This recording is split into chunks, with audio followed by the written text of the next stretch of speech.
여러분 안녕하십니까? 로마서 강의에 오신 여러분을 환영합니다. 이번 시간은 6번째 시간으로 로마서 제2장 17절에서 29절 말씀까지를 나누겠습니다. 제가 읽고 말씀 나눕니다. 유대인이라 칭하는 네가 율법을 의지하며 하나님을 자랑하며 율법의 교훈을 받아 하나님의 뜻을 알고 지극히 선한 것을 좋게 여기며 네가 율법에 있는 지식과 진리의 규모를 가진 자로서 소경의 길을 인도하는 자요, 어둠에 있는 자의 빛이요, 어리석은 자의 훈도요, 어린아이의 선생이라고 스스로 믿으니 그러면 다른 사람을 가르치는 네가 네 자신을 가르치지 아니하느냐? 도적질 말라 반포하는 네가 도적질하느냐? 간음하지 말라 말하는 네가 간음하느냐? 우상을 가증히 여기는 네가 신사 물건을 도적질하느냐? 율법을 자랑하는 네가 율법을 범함으로 하나님을 욕되게 하느냐? 기록된 바와 같이 하나님의 이름이 너희로 인하여 이방인 중에서 모독을 받는도다. 네가 율법을 행한즉 할례가 유익하나 만일 율법을 범한즉 네 할례가 무할례가 되었느니라. 그런즉 무할례자가 율법의 제도를 지키면 그 무할례를 할례와 같이 여길 것이 아니냐. 또한 본래 무할례자가 율법을 온전히 지키면 의문과 할례를 가지고 율법을 범하는 너를 판단치 아니하겠느냐. 대저 표면적 유대인이 유대인이 아니요 표면적 육신의 할례가 아니라 오직 이면적 유대인이 유대인이며 할례는 마음에 할지니 신령에 있고 의문에 있지 아니한 것이라. 그 칭찬이 사람에게서가 아니요 다만 하나님에게서니라. 29절 말씀까지 읽었습니다. 17절에서 20절까지를 보면 유대인들은 스스로 이렇게 생각하고 있다. 자기들은 율법을 의지하고 하나님을 자랑하며 하나님의 뜻을 알고 또 선한 것을 좋게 여기고 율법에 있는 지식과 진리의 규모를 가진 자이며 소경을 인도하고 어둠 위에 있는 자의 빛이라고 어린 아이의 선생이라고 이렇게 스스로 믿고 있었다. 그런데 다른 사람을 가르치는 내가 내 자신을 가르치지는 아니하느냐. 율법은 받았는데 율법을 주신 하나님의 마음을 받은 적은 없다는 겁니다.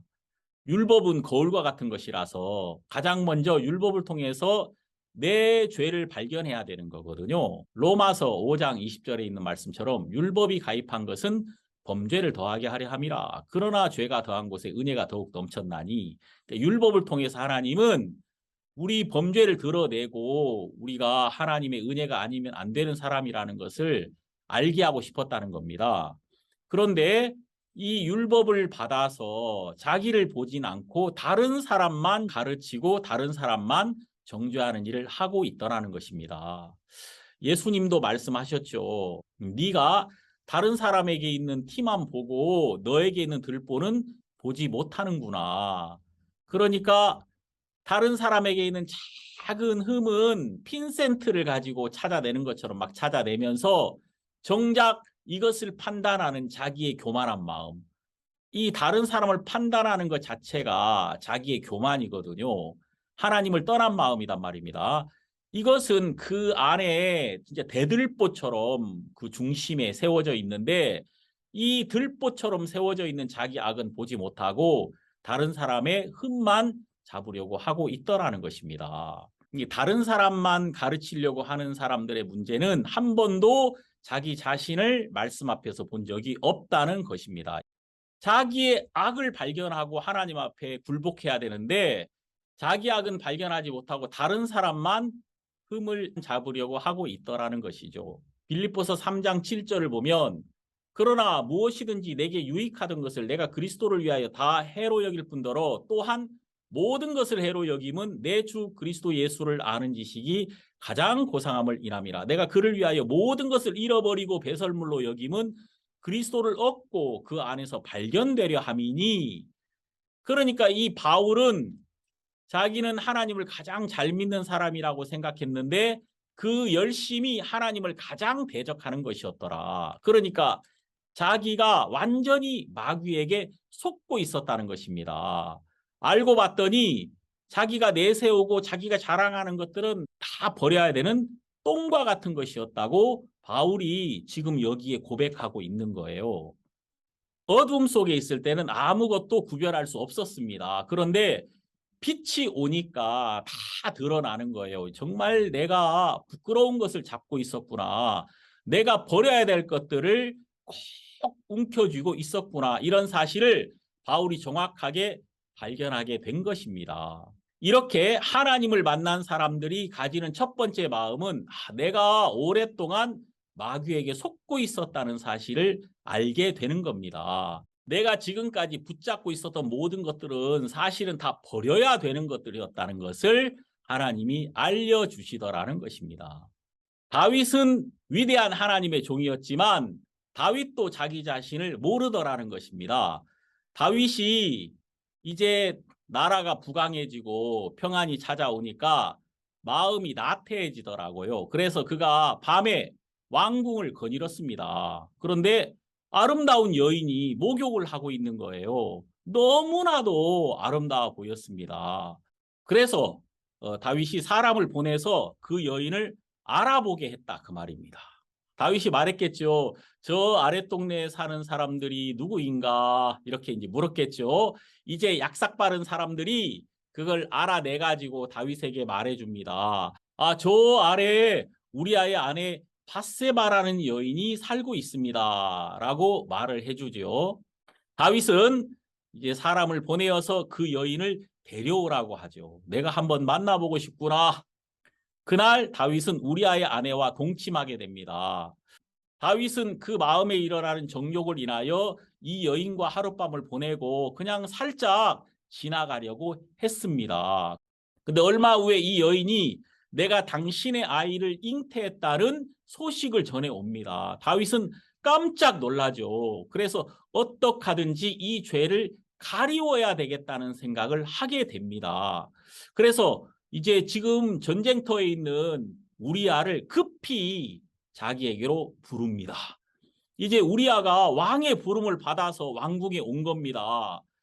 다윗은 너무나도 친절하게 우리아를 맞아들이고 우리아에게 요압은 잘 계신가? 그리고 군사들은 잘 있고 그리고 요즘 전쟁 상황은 어때? 이러면서 막 이렇게 친절하게 우리아를 맞아들이고 우리아에게 네 집에 가서 편히 쉬어라 하면서 특별 휴가를 내려주고 또 왕이 먹는 그 진수성찬을 그대로 따라가게 합니다. 우리아는 너무 고마웠겠죠. 정말 우리 왕은 너무 대단해. 나 같은 사람에게까지 이렇게 인자를 베풀다니 너무 놀라운 분이야. 저분은 정말 사랑이 많으신 분이야. 이렇게 생각했겠죠. 하나님은 어떻게 보았겠습니까? 저 나쁜 놈, 저 다윗의 모든 친절은 다 위선이고 다윗이 베푼 자비는 자기의 악을 가리우기 위한 위선일 뿐이었다 그 말입니다. 다음날 다윗이 보니까 우리아가 집에 안 간 거예요.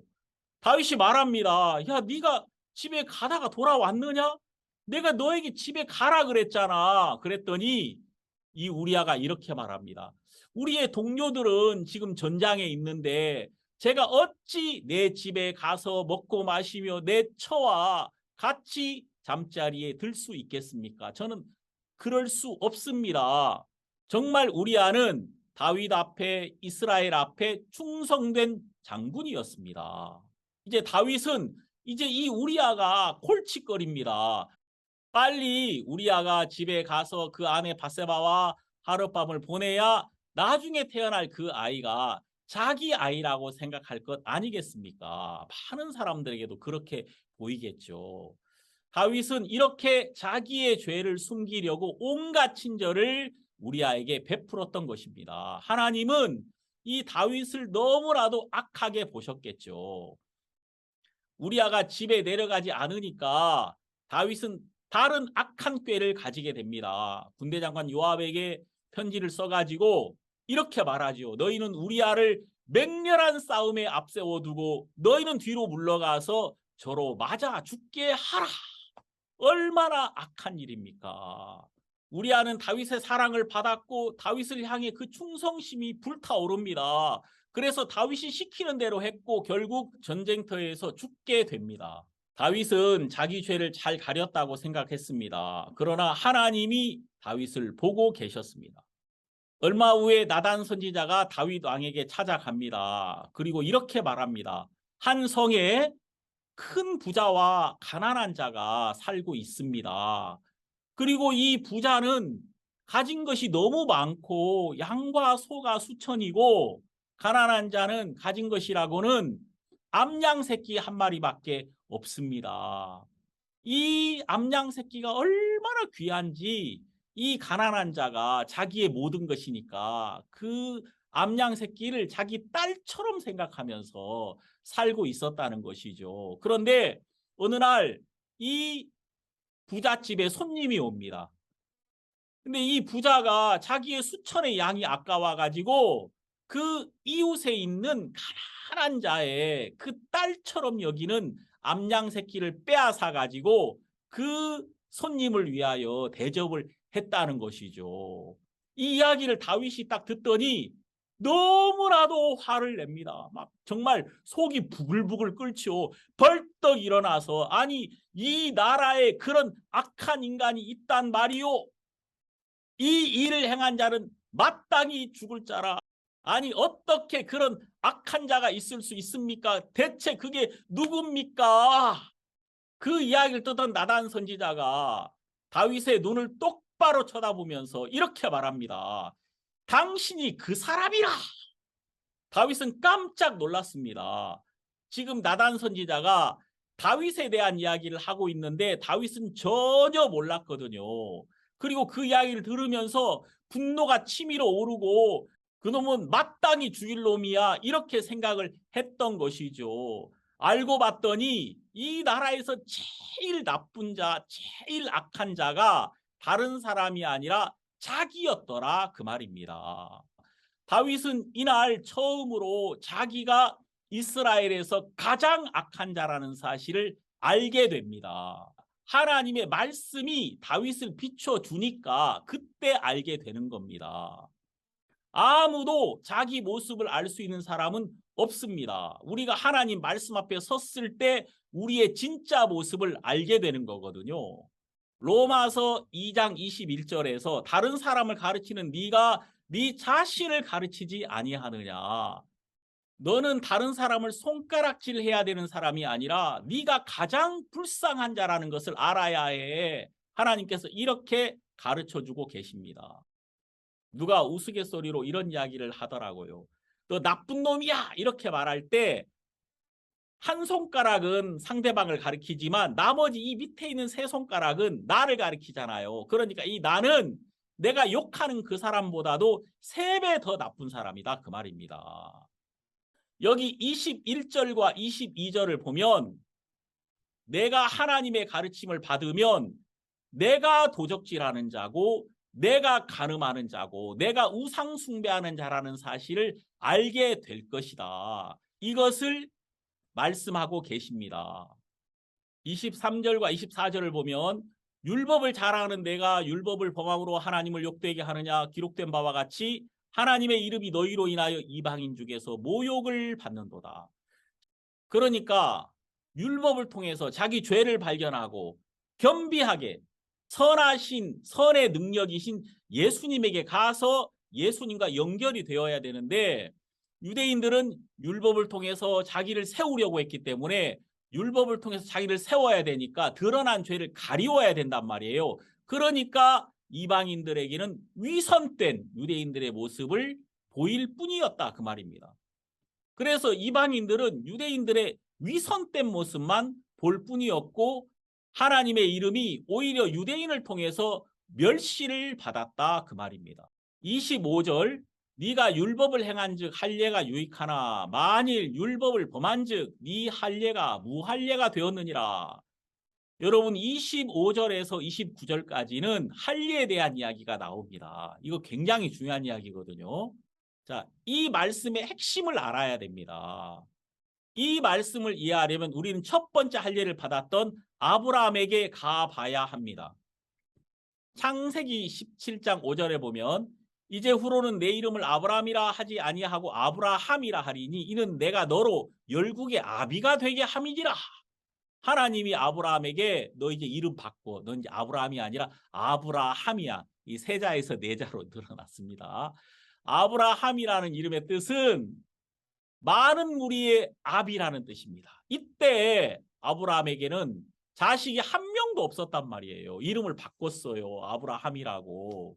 이제 아브라함이 이렇게 말할 거 아니겠습니까? 사람들을 만나서 이제 저의 이름은 많은 무리의 아비입니다. 사람들이 생각할 때 아니 대체 자식이 얼마나 되길래 이름이 많은 무리의 아비입니까? 자식은 몇 명입니까? 제가 지금은 하나도 없습니다. 제가 지금은 하나도 없습니다. 이렇게 말할 때 사람들이 얼마나 아브라함을 비웃었겠습니까? 이제 아브라함은 사람들이 어떻게 보든지 하나님의 말씀을 그대로 마음에 받아들입니다. 아브라함이 볼 때는 자식이 없지만 하나님의 눈 안에서는, 하나님의 마음 안에서는 아브라함은 많은 무리의 아비였거든요. 아브라함이 이 사실을 마음에 믿었습니다. 아브라함에게 형편을 보는 마음도 있었지요. 그 마음에 자기 생각이라는 게 덮여 있었어. 이 생각이 뭐죠? 나는 안 돼. 나는 자식을 낳을 수 없어. 내 아내는 이미 경수가 끊어졌어. 씨가 없어. 나도 내 아내도 자식을 낳을 수 없어. 이 생각이 그 마음을 이렇게 덮고 있었는데 하나님의 말씀이 아브라함에게 와서 이 생각을 탁 쳐줬단 말이에요. 하나님의 말씀은 좌우의 날선 칼과 같아가지고 이 생각을 탁 쳐주고 아브라함 마음속에 약속을 확고하게 세웠다 그 말입니다. 이제 아브라함의 마음이 바뀌었습니다. 아브라함이 마음을 바꾸려고 노력했던 것이 아니라 정확한 말씀이 오니까 아브라함이 믿어지더라는 것입니다. 너 아브라함이야. 너는 많은 무리의 아비야. 이게 분명하니까 아브라함의 생각들, 안 되겠다는 이런 마음들이 그냥 밀려나 버리더라는 것입니다. 이 성경에 보면 셋째 날 하나님께서 땅은 풀과 씨 가진 열매 맺는 과목을 내라 이렇게 말씀하셨거든요. 땅이 무슨 능력이 있습니까? 땅을 아무리 파도 거기는 아름다운 과일이나 맛이나 색깔이 없잖아요. 그런데 하나님이 땅을 향해서 땅은 씨 가진 열매 맺는 과목을 내라고 말씀하시니까 땅의 모습과 상관없이, 땅의 조건과 상관없이 땅이 아름다운 과목을 내더라는 것입니다. 하나님이 저에게 김성우는 아름다운 과목을 내라 이렇게 말씀하시면 그냥 저에게서 아름다운 열매가 나타날 수밖에 없는 것입니다. 여러분들에게 하나님이 아브라함이야 이렇게 말씀하시면 그냥 여러분들은 아브라함이 되는 것입니다. 그 순간부터 이렇게 정확한 말씀이 아브라함 마음속에 오니까 아브라함이 변하더라고요. 이제 아브라함의 마음에 약속의 씨가 들어와서 아브라함은 달라졌습니다. 이제 아브라함을 지금까지 덮고 있었던 형편, 안 되겠다는 이런 마음들은 저절로 벗겨져 버린 것입니다. 이제 아브라함은 형편으로는 자식이 없지만 말씀에서는 열국의 아비입니다. 이제 아브라함은 형편을 보지 않고 그 마음을 바꿨습니다. 마음을 덮고 있는 이 형편을 걷어내버린 겁니다. 할례를 할 때 살갗을 걷어내듯이 나를 덮고 있는 이 보이는 형편을 걷어내버리고 하나님의 말씀을 실상으로 믿었다는 것입니다. 이것을 마음의 할례라고 하는 거거든요. 자, 이어서 하나님이 아브라함에게 말씀하십니다. 창세기 17장 10절 너희 중 남자는 다 할례를 받으라. 이것이 나와 너희와 너희 후손 사이에 지킬 내 언약이니라. 너희는 양피를 베어라. 이것이 나와 너희 사이에 언약의 표징이니라. 이것은 하나님의 약속을 아브라함의 살에 있게 한 것입니다. 살에 새겼던 것이죠. 그리고 이제 그는 할례를 받았습니다. 그를 덮고 있는 살을 하나님이 잘라내심으로써 그가 사라와 동침하게 될 때 자기의 살에 새겨진 하나님의 약속, 네 후손을 하늘의 별처럼 많게 하시겠다는 그 약속을 기억하게 되었을 것입니다.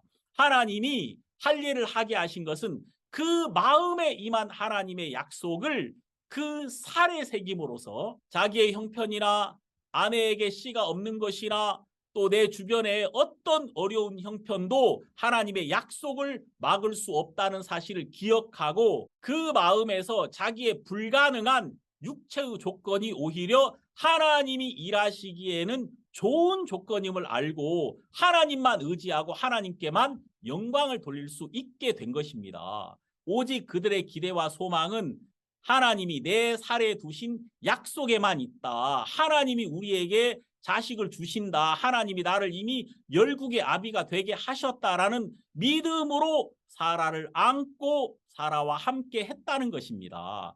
로마서 2장 28절 대저 표면적 유대인이 유대인이 아니요 표면적 육신의 할례가 아니라 겉모양이 유대인이라고 해서 유대인인 것이 아니다. 육신의 할례가 있다 그래서 하나님의 백성이 되는 것도 아니다. 29절 오직 이면적 유대인이 유대인이며 속사람이 유대인이어야 된다. 할례는 마음에 할지니 신령에 있고 의문에 있지 아니하니라. 할례는 내가 스스로 할 수 없어요. 다른 사람이 내 살을 끊어줘야 되는 것입니다. 자, 성경은 이렇게 말씀하고 계십니다. 골로새서 2장 11절을 보면은 또 그 안에서 너희가 손으로 하지 아니한 할례를 받았으니 곧 육적 몸을 벗는 것이요 그리스도의 할례니라. 여러분 여기 놀라운 말씀이 나타납니다. 그리스도의 할례라는 것이 과연 무엇입니까? 여러분들은 그리스도의 할례를 받아본 적이 있습니까?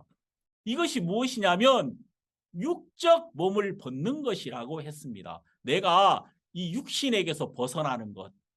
정말 놀라운 것이죠.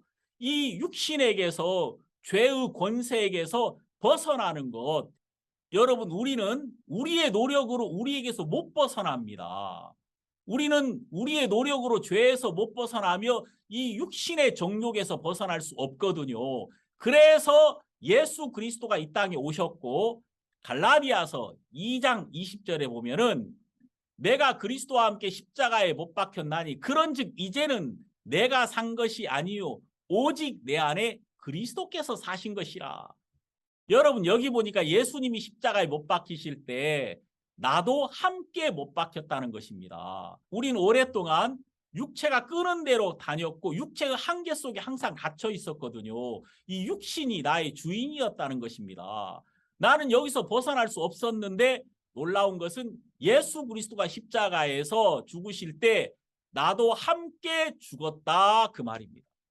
그래서 그리스도의 죽음을 통해서 우리는 이제 이 육신에게서 나에게서 벗어날 수 있게 된 것입니다. 예수 그리스도의 십자가라는 칼로 나를 죄에서 벗어나게 했고 나를 끌고 다니던 이 육신의 생각에서 벗어나게 했다는 것입니다. 이것이 그리스도의 할례입니다. 여러분들은 마음에 이 그리스도의 할례를 받아본 적이 있는가? 여러분 마음속에 그리스도의 할례가 임해서 여러분이 얽매였던 모든 것에서 여러분이 벗어나서 육신에게서 벗어나서 자유를 누리는 여러분이 되기를 바라겠습니다. 네, 기도드리겠습니다. 하나님 아버지 감사합니다. 우리에게 이 말씀을 주셔서 감사드립니다. 하나님의 말씀이 아니었다면 우리는 교만한 우리의 마음을 가지고 멸망받았을 것입니다. 그런데 말씀이 거울이 되어서 우리의 악한 모습을 드러내 주셔서 감사드리고 이제 우리가 이 마음에서 벗어나서 그리스도의 마음의 이끌림을 받을 수 있게 하신 것을 감사드립니다.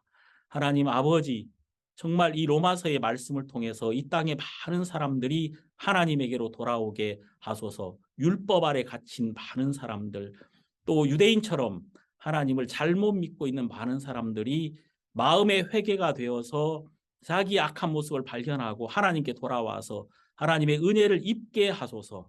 우리가 하나님의 은혜를 사모합니다. 계속되는 말씀 가운데 하나님 우리에게 은혜를 베풀어 주소서. 예수님 이름으로 기도드립니다. 아멘. 여러분 감사합니다. 다음 시간까지 안녕히 계십시오.